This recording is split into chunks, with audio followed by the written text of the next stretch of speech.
Bangladesh plan number 1203 plan number Bangladesh. ভাই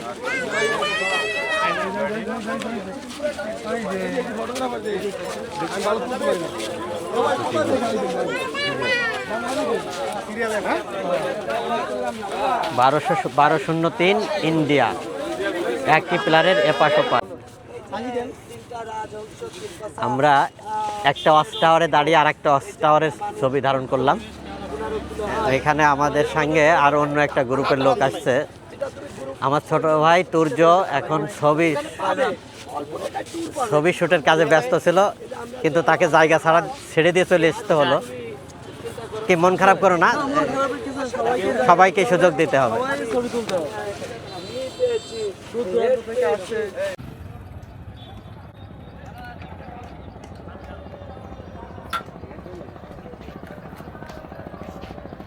আমাদের সফর সঙ্গীরা সামনে দাঁড়িয়ে আছে সব, যা সত্যি একটা চমৎকার একটা বিষয়।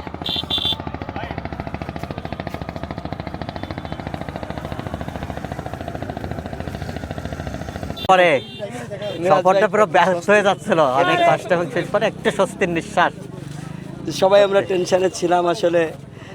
ভাই এক ভাইয়ের এবার চুল আসছে না, যাকে চুল নেই তারা কিভাবে আছে, যাকে চুল নেই তারা কিভাবে আছে, তারা কিভাবে আসবে দেখাই দেন ভাই, চুল নাই তো কিভাবে আসবে।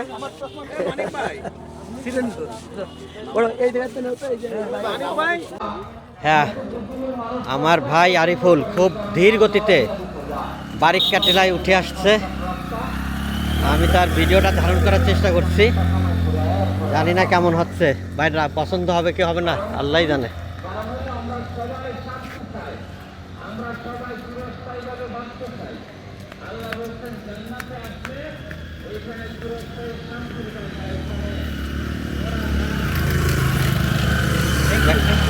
দেখো পছন্দ হয় কিনা, ভালো অবশ্যই এই কাজ সেট করে নিব।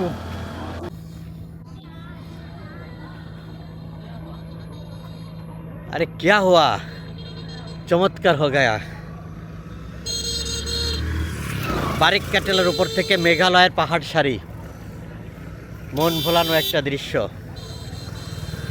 যা সত্যিই মনে দোলা দেবে।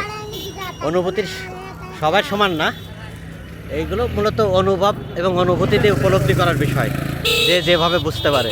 তবে দৃশ্যটা সত্যিই চমৎকার।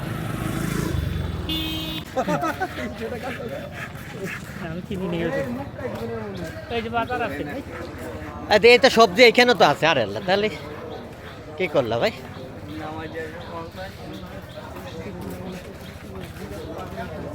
অনুভূতিটা আমাদের একটু জানান প্লিজ।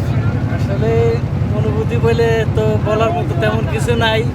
যারা না আসছে তারা তো এই যে একটা দৃশ্য, এই জিনিসটা তো তারা ফিল করতে পারবে না, দেখতেও পারবে না। তো সবার কাছে একটু থাকবে যে আপনারা আসেন, দেখেন, বাংলাদেশটাকে উপভোগ করেন।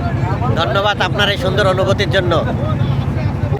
রাত্রি এই জায়গাও রাত্রি যাপন করার সুযোগ আছিল এখানে। আমি যে খোঁজ খবর নিয়েছিলাম তাতে এখানেও রাত্রি যাপন করে অনেকে। এই দুটো পয়েন্টে রাত্রি যাপন করে, ওইখানে আর এখানে। আমরা বলে ভিয়েতনাম ভাই, কেউ বলে যে আমরা ভিয়েতনাম, কেউ বলে সুইজারল্যান্ড। আচ্ছা যাই হোক আর কি, গরিবের সান্ত্বনামূলক বিভিন্ন দেশ ভ্রমণ। কি ভাইজান কি বলেন এ ব্যাপারে? ইনশাআল্লাহ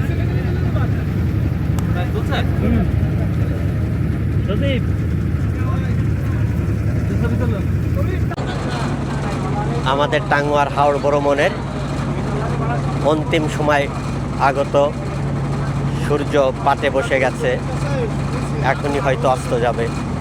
সোনালি আভা ছড়িয়ে পড়েছে পশ্চিম আকাশ। আমাদের ভ্রমণও সমাপ্ত, আমাদের গন্তব্য অতি নিকটে। আমাদের হাউস বোটও এখন হয়তো থেমে যাবে এবং আমরা